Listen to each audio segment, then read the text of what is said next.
Insects. They're f***ing crazy. But so are we. Come along as I explore the sexual wonders of the six-legged world. This is Insects.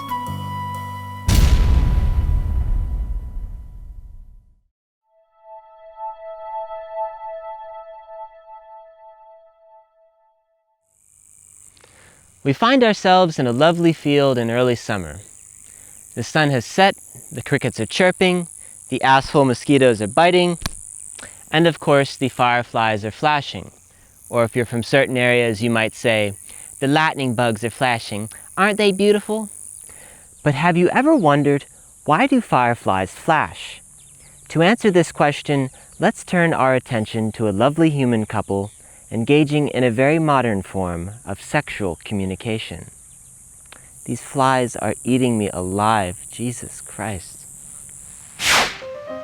This is the process of sext messaging, or for those of you who happen to be old farts, sexual text messaging. By using cell phones to transmit pulses of radio waves, horny humans can convey their sexual desires over great distances, or short distances.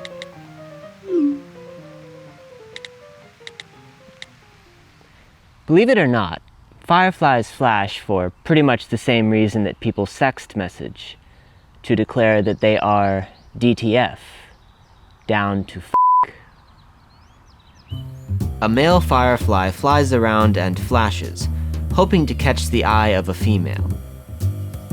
If she's interested, she'll turn in his direction and emit a return flash. After a series of confirmation flashes, the male will land and mount the female. And minutes or hours of sexy time will follow. To produce their trademark glow, fireflies employ special light-emitting organs located in their abdomens. Inside these organs, an enzyme known as a luciferase acts on a molecule called luciferin in the presence of oxygen, ATP, and magnesium ions. This chemical reaction produces light. The flash patterns of different fireflies are anything but random. In fact, they're a lot like Morse code, with messages being defined by alternating patterns of on and off. Fortunately for the fireflies, these patterns tend to be species and gender specific, minimizing confusion. Photinus pyralis males produce a characteristic J-shaped flash every 6 seconds. These Photurus males flash several times in rapid succession every 4 seconds. But here's the fun part. As long as you know the proper flash pattern, you yourself can attract certain species of fireflies. All you need is a simple light source like the LED on the back of a cell phone. I can demonstrate this for you, but first I will need to acquire a cell phone.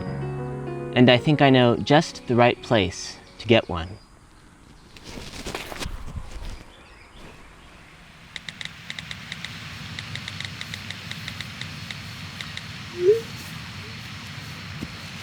Hey, nice dick pic.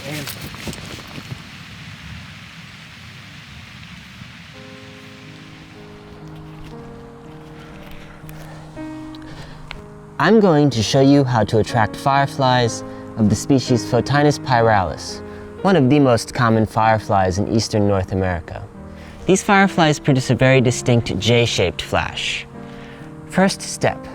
The moment you see an airborne firefly flashing, which will usually be a male, immediately count from 1 to 3, and when you reach 3, point your LED in the direction of that firefly and flash for about half a second.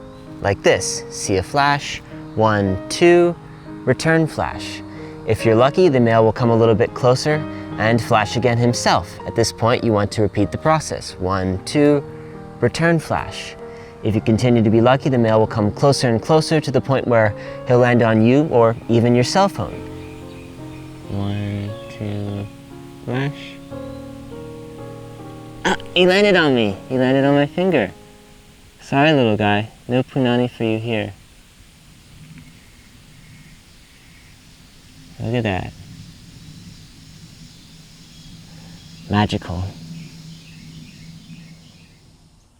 Now that we've explored the question of why fireflies flash, we now need to ask that question again. Why do fireflies flash? Other insects don't flash, and they manage to reproduce just fine. Presumably, flashing offers fireflies some sort of reproductive advantage. To discover what this advantage might be, we need to put ourselves in the shoes of a firefly. Or rather, the glowing ass of a firefly.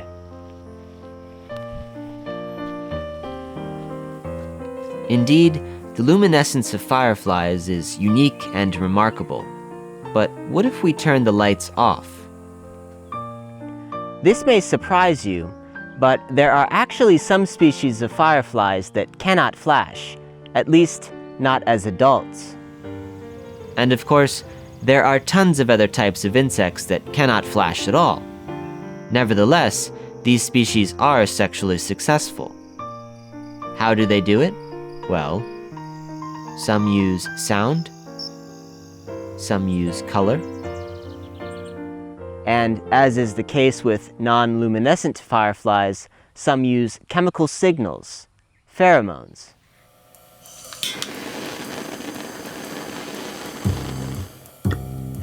Imagine that this smoke is a pheromone.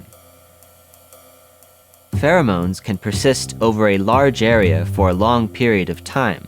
They don't take a lot of energy to produce, and they are very species-specific, making it hard for predators to eavesdrop on them.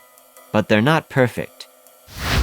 Air turbulence distorts pheromone plumes into discontinuous filaments. Male insects can locate females by following these filaments upwind, but this process can be quite arduous. So, what am I getting at? Well, pheromones don't always offer a great deal of spatial specificity. They can be difficult to localize. In other words, they might let you know what neighborhood a female lives in, but they won't readily give you her home address. And all that time a male spends searching, he's using up precious energy, and he's vulnerable to predation. Which brings us back to the advantage of flashing. Flashing offers a great deal of spatial specificity. Nothing says, "Here I am," quite like a big bright glowing ass. And when it comes to having radiant rear ends, beaming booties, and dazzling derrieres, fireflies take top prize. However, just like pheromones, flashing is an imperfect solution. First, flashing requires open spaces to be practical. Light can't travel very far within dense vegetation. Second, flashing requires darker conditions. Fireflies are ill-equipped to compete with the sun, or with man-made light pollution. Third, flashing can attract unwanted attention, deadly attention. When I was a young boy, like many young boys, I could be a little shit from time to time. Some children collect fireflies in jars, but I preferred striking them with a baseball bat. They would explode on contact, showering my baseball bat with glowing yellow goo, which of course I thought was the coolest thing in the world.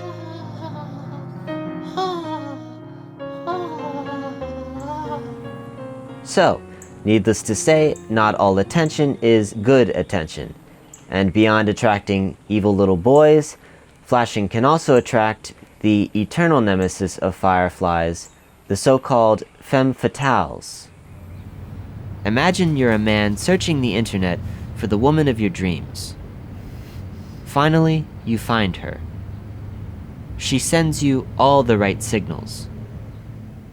So you meet with her for an evening of romance, and maybe some casual sex. At last, it seems you've finally found true love.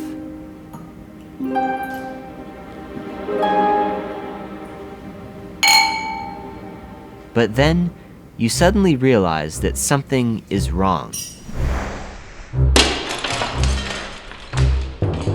Terribly wrong.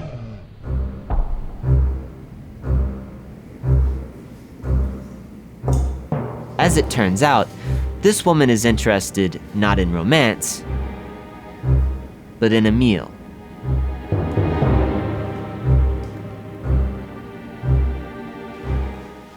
Fortunately, this sort of behavior isn't common with people, but it is common with female fireflies of the genus Photurus, also known as femme fatales. These females can be several times the size of their prey, males of the genus Photinus. They often possess signal repertoires, allowing them to replicate the flashes of female Photinus fireflies. So when a male Photinus firefly receives a flash from what seems to be a reciprocating Photinus female, it may in fact be a Photurus female, a femme fatale several times his size, who wants nothing more than to eat him.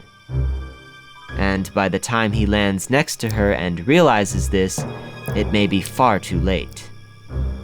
Beginning with the soft tissue near the head, she'll spend minutes or hours devouring him alive. When she's done, all that remains is a mangled husk. A lesson of caution for all males.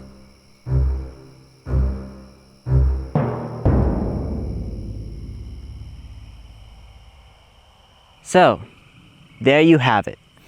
What I hope was an illuminating look into the sex lives of fireflies.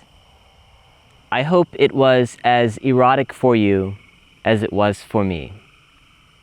Until next time, this is Insects.